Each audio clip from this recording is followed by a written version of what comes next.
At eto ang Marinduque.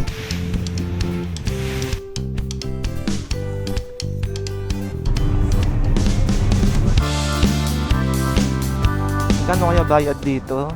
You let me live, I let you breathe. Tingin tayo kung magkano ang gas ngayon dito. Walang katao-tao dito. Kaiba to ka. Parang liblib. Nakaka-excite. Kakaibang ano to, adventure. Kakaibang experience. Ayan, hello sa inyo mga halapips. Nandito tayo ngayon sa Lucena City. At para sa ride na to, medyo iba yung pupuntahan natin. Kasi aalis tayo sa isla ng Luzon at tatawid tayo sa kabilang isla sa Marinduque. Parang pangalawang beses pa lang to namin ni Pacquiao na magtatawid dagat na ride at sana matuloy. Sana para maging ito na yung pangalawang beses. Kasi nakakaisang beses pa lang kami sa Mindoro Island. At ang oras ngayon ay 8:30 ng umaga. Ang dumi na pala nito. Hindi ko nalinis. Ayan, 8:30 na ng umaga at sana makaabot tayo doon kasi parang ang sabi alas 9 daw yung biyahe ng Roro. Medyo paiba-iba yung schedule nila ano to. Okay, may nagmamaniobra.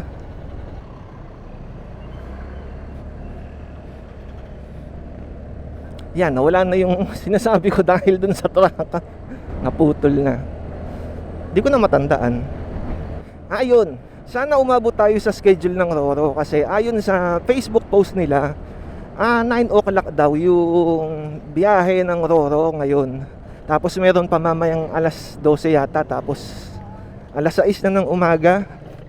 Nagkaroon kasi ng mga pagbabago daw sa mga schedule nila dahil nga sa yung presyo ng mga gasolina. Kaya yun, parang nagbawas sila ng biyahe. Tapos parang nagtaas din yata sila Pero malaman kung tumaas nga, sana hindi.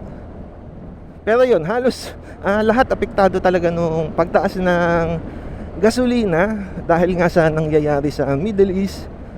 Pero wala tayong magagawa dun Pero ito, tuloy tayo sa biyahe papunta ng Marinduque. Kahit na medyo mahal nga yung mga gasolina, tapos yung mga bilihin medyo tumaas na ngayon, tuloy pa rin kasi isang buwan bago mangyari yung nangyayari sa Middle East, naibook ko na to. Bago pa magtaasan yung mga gasolina, yan, nakapag-book na ako ng tutuluyan na i-plot ko na yung mga gusto kong puntahan, yung gusto kong pasyalan or daanan. At nagkaroon ng holiday Pero ayan, i-push lang natin tong biyahe na to na matuloy. Konting budget lang naman yung idadagdag natin on top ng inalat kong budget kasi yun nga, dahil kailangan mag-adjust sa presyo. At yun nga, wala naman ako magagawa kasi nga naibook ko na yung ibang mga pupuntahan ko.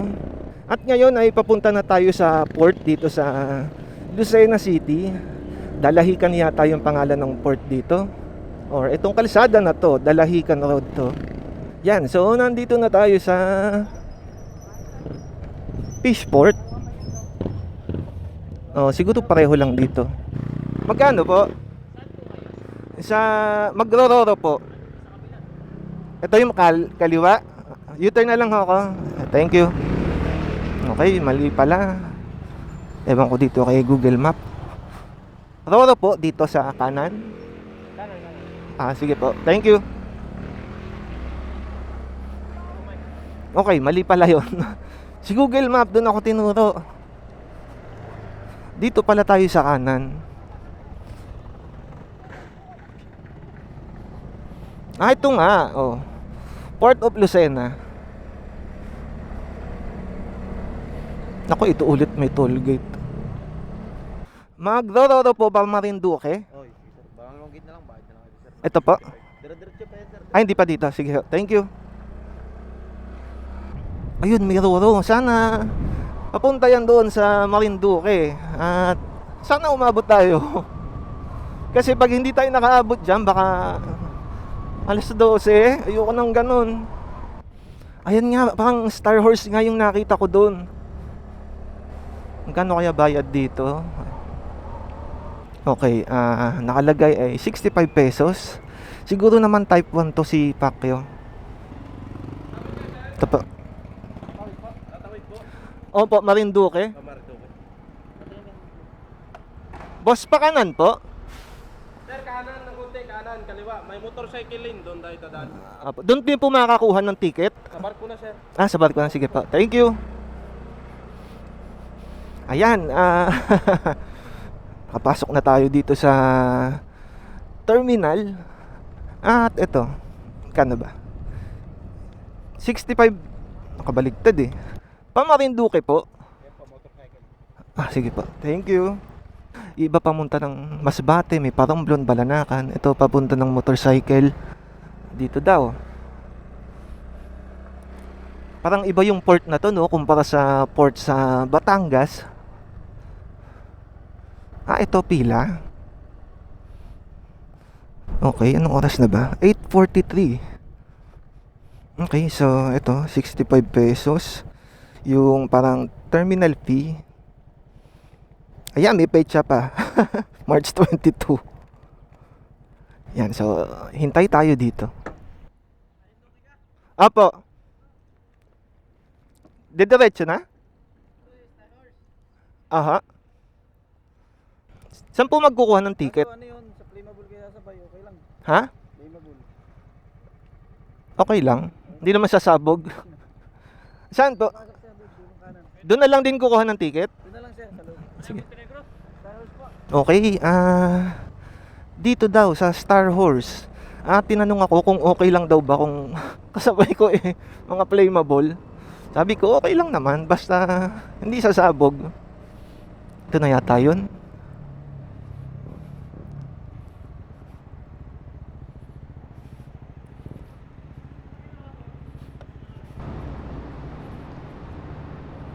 Saan po? Wala pa ho. Ticket? Wala pa. Yung bayad sa motor, wala pa. Wala pa ho. Okay sir, wala pa po. Ayan, may mga tangke dito. Mga gintuto ngayon. Sa mahal ba naman ng gas?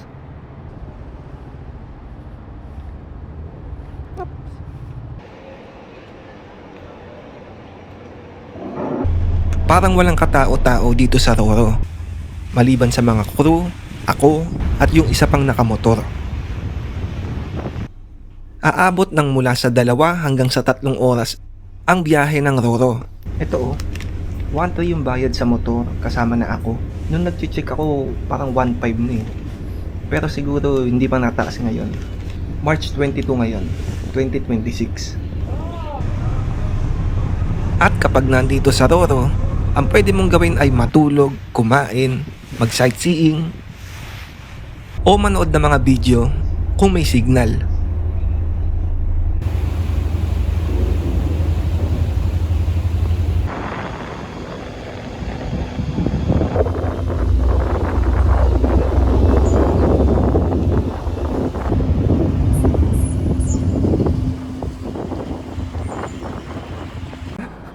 Ako na yung huling lalabas dito.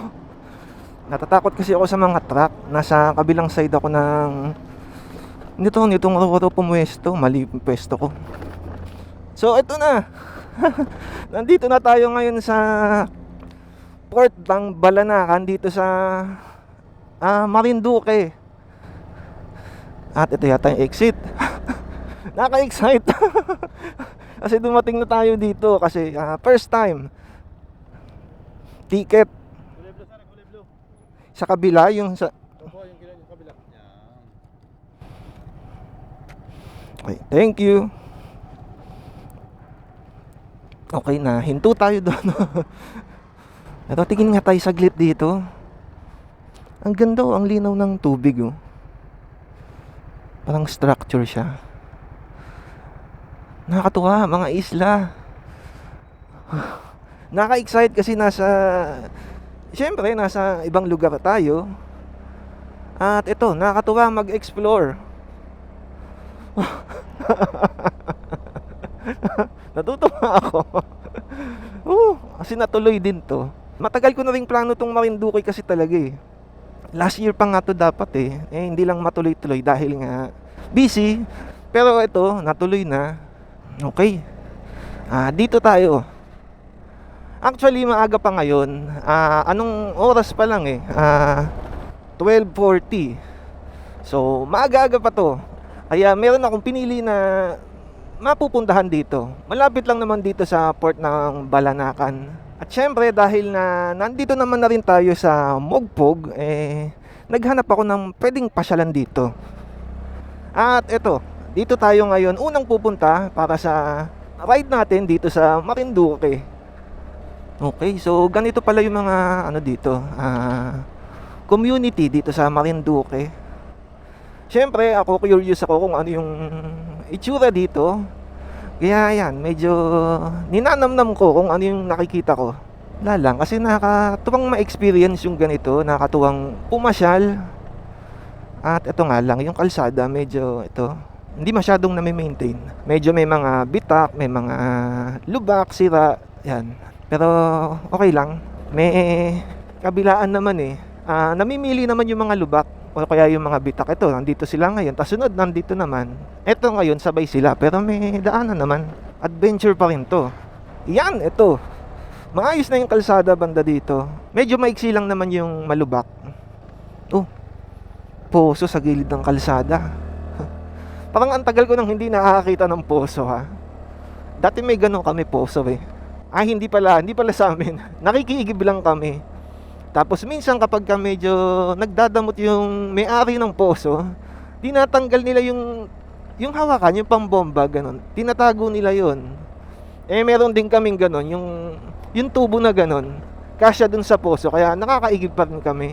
Yun yung mga panahon na hindi pa masyadong uso yung nawasa, puro deep well. Tapos yung poso sa amin dun sa Parañaque, maalat yung tubig. Tapos pag pinanlaban mo sa puting damit, magiging dilaw. Yun yung naalala ko sa poso. Wala lang, parang hindi ko alam ba't nakakita ako ng poso dito. Nakatuwa. Parang wala masyadong mga tao dito Kasi parang ang konti nung mga nakikita kong tao, kadalasan yun, nasa tapat ng bahay. Wala yung mga tipong naglalakad-lakad. Katulad sa Maynila, di ba, kahit saan ka tumingin, may mga makikita kang taong naglalakad. Dito parang wala masyado. Tsaka nga, layo-layo kasi yung bahay rin naman. Okay, dahan-dahan at baka madulas. Ano ba ito? Nag-landslide? Mukha namang hindi. Pero may mga bato. Ako po, delicates. Pero hindi naman naulan kaya medyo safe pa. Nakatakot lang talaga yung kapag ka naisip mo kung ano yung pwedeng mangyari. Hindi naman masama na nag-overthink ka. Pero mabuti na, 'di ba, yung ready ka, yung prepared ka or aware ka. It's okay, saan tayo? Dito. Nalilito ako sa araw. Walang katao-tao dito. Pero okay lang. Sanay naman ako sa ganon. Mga walang tao. Medyo nakatakot lang pag ganon. Pero ito sa Marinduque, parang ewan ko, hindi naman nakakatakot. Chill pa nga Nako, ang tarik. Ayan Hindi ko alam kung gaano kataas yung pupuntahan natin o kung mataas ba yun. Pero ang taas nito. Syempre, kaya naman to ni Pacquiao. Ayos to Kakaibang to, adventure, kakaibang experience. Paakyat pa.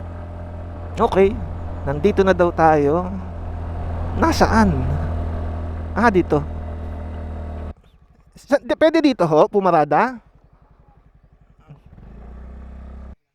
Magla-login po? May entrance po ba? Saan po magbabayad? Dito po? Pagbaba na lang? Sige po. Apo. Okay, maglalag daw tayo dito. Tapos may binibenta silang ganito. Try ko bumili mamaya. Nasaan? Okay, paakyat din pala dito. At sana konti lang yung steps kasi tanghalin tapat, napakainit. Tapos mabigat yung bag ko. Pero may mga hintuan naman eh. Bago ako umakyat dito, meron akong nakausap sa baba. Tinanong ko kung mataas ba. Sabi nila hindi daw, malapit lang. Ito, nakahingal. Baka ano sila, taga dito o kaya taga probinsya.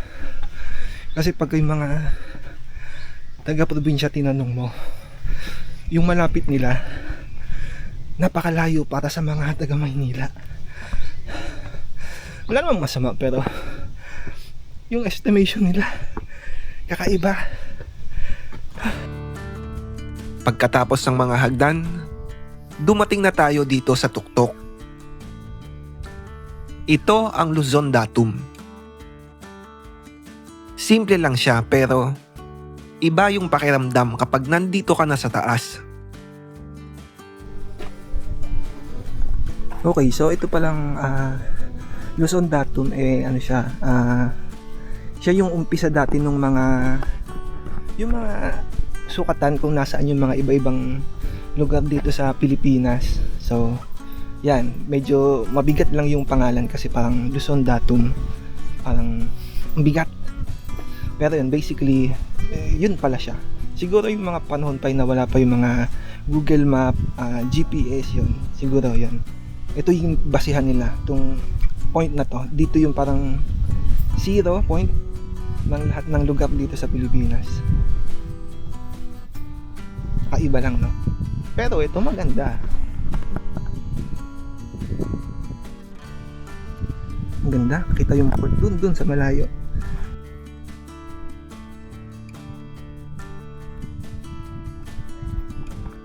Yan. So, dito daw yung sentro. Ito. Itong bato na to. So, ito yung mapa ng Pilipinas. At ito ang Marinduque. Nandito tayo. Grabe yung mga napuntahan natin, ano.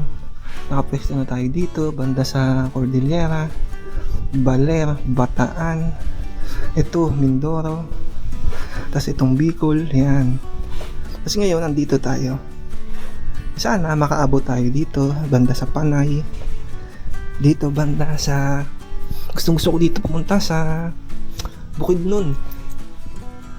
At syempre sana makatawid din tayo dito mula sa Matnog papunta sa Alin, Samar at saka Leyte. Sana. Sana mangyari yun. Napakainit.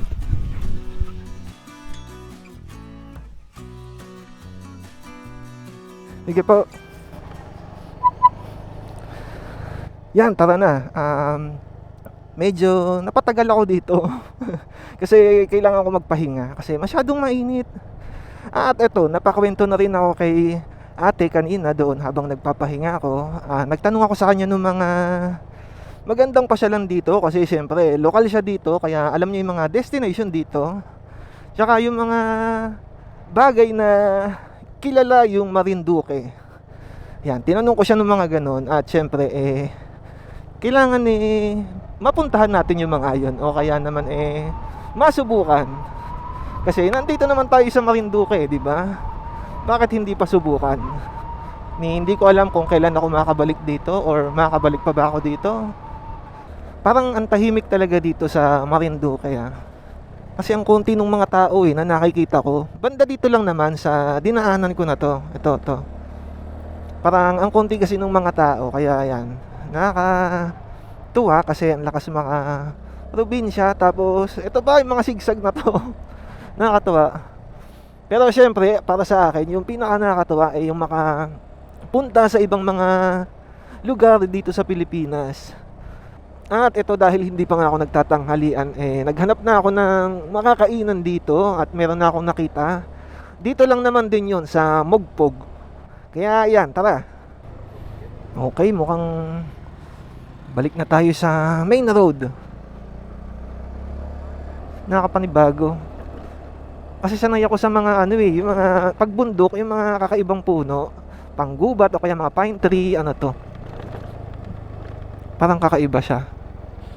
Ito may nakasulat.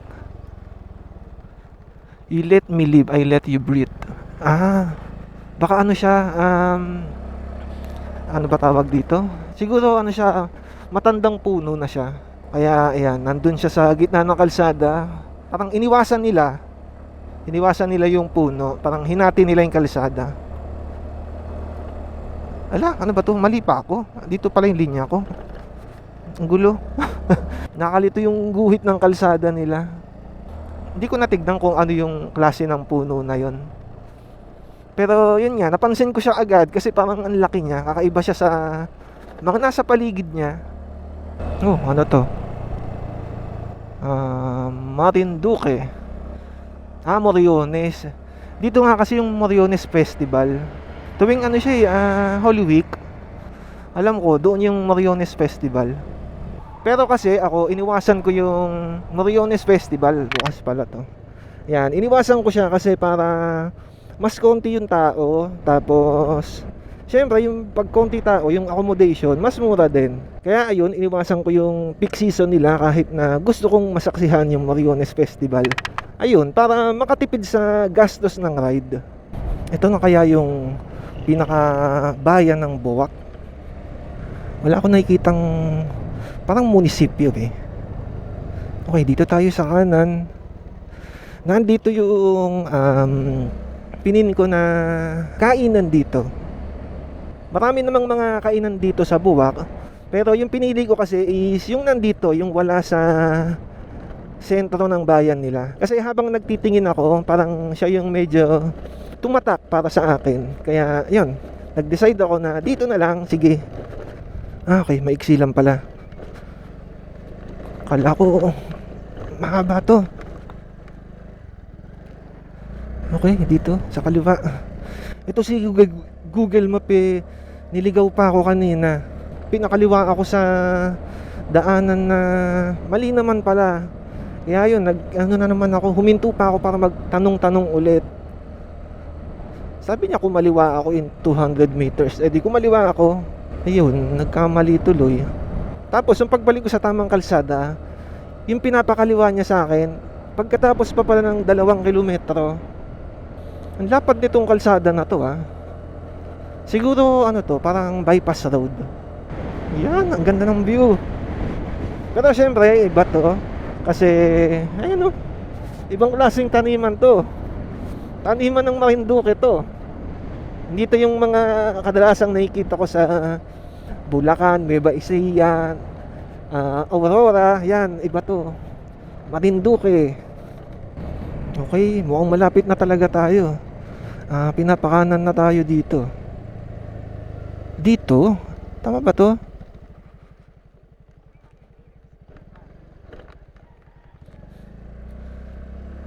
Sana tama to Parang iba naman tong daanan na to. Kaiba to Parang liblib. Na parang hindi naman pala. May mga bahay-bahay dito. Kasi pagkaliko dito kanina parang mga buko. Tapos medyo masukal yung mga puno. Kaya medyo kakaiba. Pero ito may mga bahay-bahay. Kaya okay naman pala. Yan, ito na. Nandito na talaga tayo. Nandito na daw yung destination natin. Wala akong makita. Ito. Ayan. Dayo. Open kaya sila?